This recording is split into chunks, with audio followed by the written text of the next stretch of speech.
Sardar Udham Singh. Welcome to study IQ। मेरा नाम है आदेश सिंह। दोस्तों, आज हम एक ऐसे क्रांतिकारी की बात करने जा रहे हैं जिन्हें पेशेंट असैसिन और लोन असैसिन जैसे टाइटल्स दिए गए हैं। ये वही क्रांतिकारी हैं जिन्होंने लंदन में जाकर ब्रिटिश ऑफिसर माइकल ओडवायर की हत्या की थी। नाम सरदार उधम सिंह। माइकल ओडवायर कौन थे? उधम सिंह इनकी हत्या क्यों और कैसे करते हैं, ये तो हम आपको बताएंगे ही। इसके साथ ही उधम सिंह जी के जीवन की कुछ ऐसी रोचक बातें भी जानेंगे जिसकी चर्चा अक्सर नहीं होती। समझेंगे कि कैसे उधम सिंह का जीवन सिर्फ एक इवेंट से डिफाइन नहीं किया जा सकता। तो आइए शुरू करते हैं। Birth and early life. दोस्तों, सरदार उधम सिंह का जन्म 26 दिसंबर 1899 को पंजाब के संगरूर डिस्ट्रिक्ट में सुनाम नाम के गांव में हुआ था। इनके बचपन का नाम शेर सिंह था। 1901 में बहुत छोटी सी एज में ही इनके सर से मां का साया छिन जाता है। उसके बाद इनके फादर तेहल सिंह बच्चों की बेटर एजुकेशन के लिए अमृतसर आ जाते हैं, लेकिन वहां पहुंचने के कुछ समय बाद ही 1907 में इनकी भी मृत्यु हो जाती है। इसलिए उधम सिंह और उनके बड़े भाई मुक्ता सिंह की परवरिश पुतलीगढ़ के सेंट्रल खालसा ऑर्फनेज में होने लगती है। यहां पर ही इन्हें उधम सिंह नाम दिया जाता है। मां बाप के खोने के सदमे से अभी ये उभरे भी नहीं थे कि इनके भाई भी 1917 में इनका साथ छोड़ जाते हैं। इस तरह एक ट्रैजिक बचपन जीते हुए उधम सिंह जी बड़े होते हैं। 1917 में ही ये अपनी मैट्रिक की परीक्षा भी पास करते हैं। इसके बाद एक मैनुअल लेबरर के तौर पर ये ब्रिटिश इंडियन आर्मी ज्वाइन कर लेते हैं और फर्स्ट वर्ल्ड वॉर के दौरान विदेश में जाकर सर्व करते हैं। 1919 में इंडिया वापस आने के बाद इनके रेवोल्यूशनरी करियर की शुरुआत होती है। आइए विस्तार से इनके रेवोल्यूशनरी करियर की चर्चा करते हैं। Turning into a revolutionary. दोस्तों, ऐसा माना जाता है कि उधम सिंह जी जलियांवाला बाग हत्याकांड के समय वहां मौजूद थे। उन्होंने ब्रिटिश रूल के उस घिनौने चेहरे को अपनी आंखों से देखा था। इसके पीछे अलग अलग कहानी भी हमें मिलती हैं। कुछ में कहा गया है कि उधम सिंह जी घायल होकर पूरी रात डेड बॉडीज के बीच ही पड़े रहे थे और सुबह उठकर उन्होंने वहां खून में सनी मिट्टी को अपने माथे पर लगाकर कसम खाई थी कि वो इसका बदला अंग्रेजों से जरूर लेंगे। एक अलग सोर्स में कहा गया है कि वो वहां ऑर्फनेज की तरफ से लोगों को पानी देने का काम कर रहे थे और गोल्डन टेम्पल के सरोवर में डुबकी लगाकर उन्होंने बदला लेने की प्रतिज्ञा ली। कहानी जो भी रही हो, हम ये जरूर कह सकते हैं कि जलियांवाला बाग मैसेकर का बड़ा रोल था उधम सिंह जी को एक क्रांतिकारी बनाने में। लेकिन दोस्तों, ये मान लेना भी गलत होगा कि सिर्फ इसी का बदला लेने के लिए उधम सिंह जी ने क्रांतिकारी रास्ता अपना लिया था। इसके पीछे और भी कुछ कारण थे, जैसे कि फर्स्ट वर्ल्ड वॉर के दौरान यह प्रॉमिस किया गया था कि जो भी आर्मी ज्वाइन करेगा उसे जमीन और फाइनेंशियल रिवॉर्ड्स दिए जाएंगे। उधम सिंह जी भी इन्हीं बेनिफिट्स के लिए आर्मी ज्वाइन कर लेते हैं, लेकिन 2 साल तक आर्मी में सर्व करने के बाद इनके हाथ में सिर्फ 200 रुपए ही थे। अंग्रेज अपना प्रॉमिस पूरा नहीं करते, इसलिए उधम सिंह को लगता है कि उनके साथ धोखा हुआ है। इसी दौरान गदर पार्टी के लोग पंजाब में रेवोल्यूशनरी लिटरेचर बांट रहे थे। इस तरह ब्रिटिशर्स के हाथों मिले धोखे और जलियांवाला मैसेकर पर गुस्से की वजह से उधम सिंह जी गदर रेवोल्यूशनरीज को ज्वाइन कर लेते हैं और फिर गांव-गांव जाकर पार्टी का रेवोल्यूशनरी लिटरेचर बांटने लगते हैं। अपने कैंपेन के दौरान इनका कांटेक्ट बहुत सारे रेडिकल नेशनलिस्ट से भी होता है, जैसे कि सैफुद्दीन किचलू और मास्टर मोटा सिंह। इसी बीच उधम सिंह जी युगांडा चले जाते हैं, वहां की रेलवे लाइंस पर काम करने के लिए। यहां गदर रेवोल्यूशनरीज के साथ उनके कॉन्टैक्ट्स और मैच्योर होते हैं। 1922 में ये फिर से इंडिया वापस आ जाते हैं और अमृतसर में एक शॉप खोल लेते हैं, जो इनकी रेवोल्यूशनरी एक्टिविटीज का सेंटर बन जाती है। इस दौरान ये मिलिटेंट बब्बर अकाली मूवमेंट के संपर्क में भी आते हैं और उनके साथ काम करते हैं।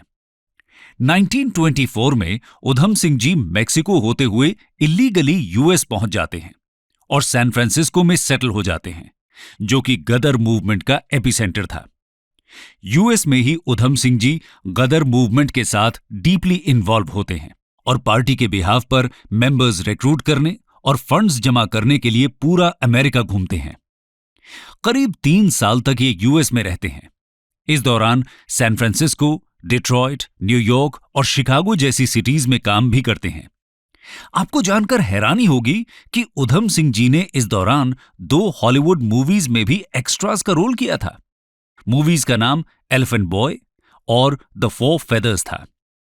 इसके अलावा Hudson Motors garage, harbour boat building company, Douglas aircraft company और फोर्ड असेंबली लाइन में भी उधम सिंह जी काम करते हैं। कहने का मतलब यह है कि उधम सिंह जी सिर्फ एक रोमांटिक रेवोल्यूशनरी ही नहीं थे, बल्कि एक माइग्रेंट वर्कर भी थे। ईस्ट अफ्रीका और फिर यूएस वो काम की तलाश में ही गए थे। ये गदर मूवमेंट के ऑफशूट के रूप में अपनी खुद की पार्टी भी लॉन्च करते हैं, जिसका नाम आजाद पार्टी था। इसके बाद ये एक अमेरिकन शिपिंग लाइन में फ्रैंक ब्राजील नाम से कारपेंटर और सीमैन की तरह एनलिस्ट हो जाते हैं और पूरा मेडिटेरेनियन रीजन और यूरोप घूमते हैं। Italy, Germany, Poland, Iran, Hong Kong, Japan, Malaysia और सिंगापुर जैसी जगह पर गदर पार्टी की ब्रांचेस के साथ कॉन्टैक्ट एस्टैब्लिश करते हैं।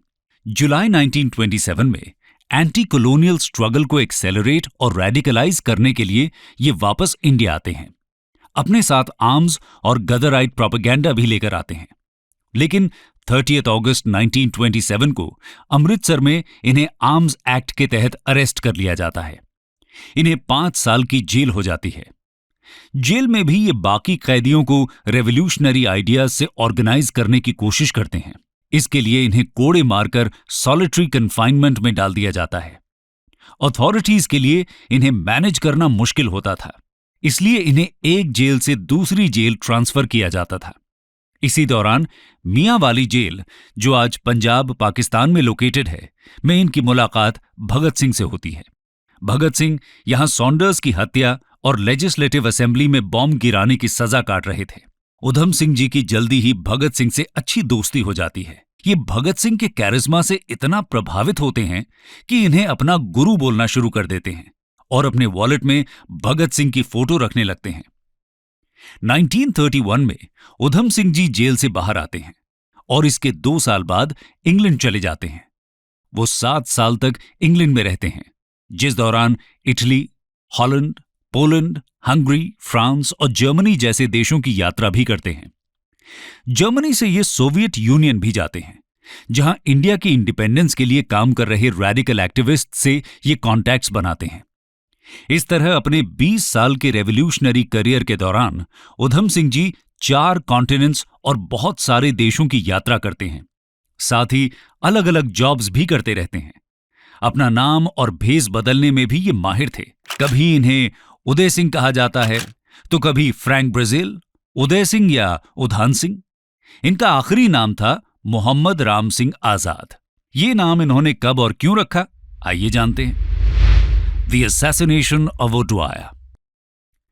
दोस्तों, 13 मार्च 1940 को लंदन के कैक्सटन हॉल में ईस्ट इंडिया एसोसिएशन और रॉयल सेंट्रल एशियन सोसाइटी की एक मीटिंग होती है। इस मीटिंग में Udham Singh ji British official Michael ओड्वायर को गोली मार देते हैं। माइकल ओड्वायर 1919 में जलियांवाला बाग मैसेकर के समय पंजाब के लेफ्टिनेंट गवर्नर यानी एलजी थे। कई बार लोग इन्हें जनरल रेजिनाल्ड डायर से कंफ्यूज कर जाते हैं, जिन्होंने जलियांवाला बाग में गोली चलाने का ऑर्डर दिया था। उधम सिंह जी का मानना था कि बिना एलजी की परमिशन के जनरल इतना बड़ा फैसला नहीं ले सकता था, इसलिए वो इस हत्याकांड का असली दोषी माइकल ओड्वायर को ही मानते थे। इसके अलावा माइकल ओड्वायर ने जनरल के एक्शन को जस्टिफाई भी किया था। अपनी किताब अ पेशेंट असैसिन में अनीता आनंद ने लिखा है कि ओड्वायर को लगता था कि उस समय पंजाब में 1857 जैसी क्रांति होने की संभावना थी, इसलिए वो जनरल को ऐसा एक्शन लेने के लिए कहते हैं जिससे लोगों के मन में इतना डर पैदा हो जाए कि वो क्रांति के बारे में सोच भी न पाएं। इस तरह माइकल ओड्वायर को जलियांवाला बाग हत्याकांड का असली दोषी मानते हुए उधम सिंह जी उनसे बदला लेने का प्लान बनाते हैं। मीटिंग में वो एक किताब के अंदर पिस्टल छुपाकर ले जाते हैं और ओड्वायर को सामने से जाकर गोली मार देते हैं। ओडवायर की मौके पर ही मृत्यु हो जाती है। इसके बाद उधम सिंह जी को अरेस्ट कर लिया जाता है और यहां ट्रायल के दौरान वो अपना नाम मोहम्मद राम सिंह आजाद बताते हैं। ऐसा वो इंडिया के 3 मेजर रिलीजन्स की यूनिटी दिखाने के लिए करते हैं। तो क्या ओडवायर की हत्या उधम सिंह जी ने सिर्फ अपने बदले के लिए की थी? असैसिनेशन और समथिंग मोर? दोस्तों, माइकल ओडवायर की हत्या को अक्सर सिर्फ एक बदले की कार्रवाई मान लिया जाता है, लेकिन असल में ऐसा नहीं था। यह सच है कि उधम सिंह जलियांवाला बाग का बदला लेना चाहते थे, लेकिन ऐसा सिर्फ एक ब्रिटिश ऑफिशियल की हत्या करने से नहीं हो सकता था। वो चाहते तो बहुत पहले ही ओडवायर को मार भी सकते थे। फिर उन्होंने ऐसा क्यों नहीं किया? क्यों 21 साल का लंबा इंतजार किया? ऐसा इसलिए क्योंकि उधम सिंह जी सही मायनों में एक क्रांतिकारी थे, कोई हत्यारे नहीं। उनका एक्ट कोई मर्डरस एक्ट नहीं था, बल्कि वो तो इससे ब्रिटिश रूल के अगेंस्ट अपना विरोध दर्ज करना चाहते थे। इसके अलावा उधम सिंह जी ने सिर्फ ओडवायर पर ही गोली नहीं चलाई थी, बल्कि उस मीटिंग में secretary of state for India और former governor of Bengal lord Zetland, former governor of Bombay lord Lamington और former lieutenant governor of Punjab sir Louis Dane भी मौजूद थे। और इन सब पर भी उधम सिंह ने हमला किया था, क्योंकि ये तीनों भी ब्रिटिश एम्पायर के ही रिप्रेजेंटेटिव थे। क्रांतिकारी अक्सर सिंबॉलिक एक्शन लेते हैं अपना विरोध रजिस्टर करने के लिए, जैसा कि भगत सिंह करते हैं असेंबली में बॉम्ब फेंककर। इसी तरह उधम सिंह का यह एक्शन भी सिंबॉलिक था, एक बड़े क्रांतिकारी मकसद के लिए। इससे वो लोगों का ध्यान ब्रिटिश कॉलोनियल रूल के ईवल एक्शंस की तरफ ले जाना चाहते थे। यही वजह थी कि भगत सिंह की तरह ही ये भी अपने ट्रायल का यूज रेवोल्यूशनरी प्रोपेगेंडा को फैलाने के लिए करना चाहते थे, और इसी डर से ब्रिटिश सरकार इनका ट्रायल बहुत जल्दी खत्म करके इन्हें फांसी की सजा दे देती है। वो नहीं चाहते थे कि उधम सिंह की आइडियोलॉजी लोगों तक पहुंचे। 31 जुलाई 1940 को पेंटनविल प्रिजन में सरदार उधम सिंह जी को फांसी दे दी जाती है। इस तरह भारत माता का ये महान सपूत अपने देश के लिए कुर्बान हो जाता है। लेगेसी। दोस्तों, आजादी के बाद 1974 में सरदार उधम सिंह जी के मॉर्टल रिमेन्स को इंडिया वापस लाया गया था। इन्हें एक शहीद की तरह रिसेप्शन दिया जाता है और पंजाब में इनके नेटिव विलेज सुनाम ले जाकर इन्हें फॉर्मली क्रिमेट किया गया था। ऐसा कहा जाता है कि 2 अगस्त 1974 को इनके अंतिम संस्कार की रस्में ब्राह्मण पंडित, मौलवी और सिख ग्रंथ ने मिलकर की थी और इनकी एशेज को अलग अलग अर्न्स में रखकर तीनों फेथ्स की होली प्लेसेस में बैरी किया गया था। एक अर्न की एशेज को गंगा में बहा दिया गया था और एक अर्न को अमृतसर के जलियांवाला बाग में श्रद्धांजलि के रूप में रखा गया है। 2018 में जलियांवाला बाग के बाहर इनका एक स्टैच्यू भी इंस्टॉल किया गया है। उत्तराखंड में इनके नाम पर ही उधम सिंह डिस्ट्रिक्ट का नाम रखा गया है। जनवरी 2006 में पंजाब सरकार ने इनके गांव को ऑफिशियली रीनेम किया था, सुनाम उधम सिंह वाला में। 2015 में इंडियन बैंड स्कैवेंजर्स ने उधम सिंह की 75th डेथ एनिवर्सरी पर एक एनिमेटेड म्यूजिक वीडियो रिलीज किया था, फ्रैंक ब्राजील नाम से। अमृतसर के सेंट्रल खालसा ऑर्फनेज में इनके रूम को एक म्यूजियम में कन्वर्ट कर दिया गया है। इनकी नाइफ, डायरी और शूटिंग में यूज की गई बुलेट को स्कॉटलैंड यार्ड के ब्लैक म्यूजियम में प्रिजर्व किया गया है। बहुत सी पंजाबी और बॉलीवुड मूवीज इनकी लाइफ पर बन चुकी हैं, जैसे कि 1976 में सरफरोश, द स्टोरी ऑफ शहीद उधम सिंह, 1977 में जलियांवाला बाग, शहीद उधम सिंह और रीसेंट 2021 में शुजीत सरकार की सरदार उधम। इस मूवी को 94th एकेडमी अवार्ड्स यानी कि ऑस्कर्स में इंडिया की ऑफिशियल एंट्री के रूप में शॉर्टलिस्ट कर लिया गया है। दोस्तों, शहीद आजम सरदार उधम सिंह की लेगेसी हमेशा ही इंडियंस को इंस्पायर करती रहेगी। उन्हें सिर्फ एक पेशेंट असैसिन कहना उनकी लेगेसी को जस्टिफाई नहीं करता, इसलिए उन्हें एक महान क्रांतिकारी और देशभक्त के रूप में याद किया जाना चाहिए। जय हिंद, जय भारत।